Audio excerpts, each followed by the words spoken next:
તો ગામતળના પ્લોટ કાયદેસર કરવા સમિતિની રચના ઋષિકેશ પટેલ, ભાનુબેન બાબરિયા સમિતિમાં છે. સમિતિમાં કુંવરજી બાબરિયાનો પણ સમાવેશ કરવામાં આવ્યો છે. મંત્રીઓની સમિતિએ પ્રથમ બેઠકમાં કરી છે સમીક્ષા. પ્લોટ કાયદેસર કરવા, નવા પ્લોટની ફાળવણીની સમીક્ષા કરવામાં સમિતિ ડ્રાફ્ટ તૈયાર કરીને મુખ્યમંત્રીને મોકલશે.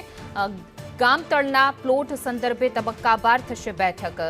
ગામતળના પ્લોટ કાયદેસર કરવા સંદર્ભે સમિતિની રચના કરવામાં આવી છે. આ સમિતિમાં સભ્ય તરીકે જો વાત કરીએ તો આરોગ્ય મંત્રી ઋષિકેશ પટેલ, ભાનુબેન બાબરિયા સહિતના મંત્રીઓ છે તે રહેશે. વધુ વિગતો સાથે અમારા સંવાદદાતા હિરેન રાવળ જોડાઈ ગયા છે. જી હિરેન, હવે પ્લોટ કાયદેસર કરવાની જે સમિતિની રચના કરવામાં આવી છે, શું છે વધુ વિગતો?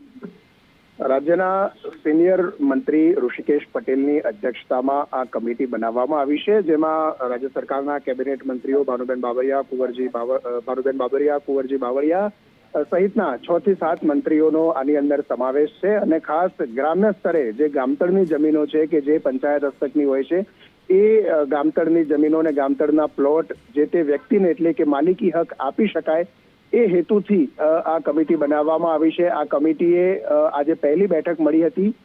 લગભગ 20 દિવસની અંદર આ કમિટીએ પોતાનો અહેવાલ તૈયાર કરી અને ડ્રાફ્ટ રિપોર્ટ છે એ મુખ્યમંત્રીને આપવાનો છે. ગામતળના પ્લોટ કાયદેસર કરવા, નવા પ્લોટની ફાળવણી સહિતના મુદ્દાઓ છે એ પણ આની અંદર આવરી લેવામાં આવશે. જે જૂના પ્લોટો છે એને પણ આવરી લેવામાં આવશે.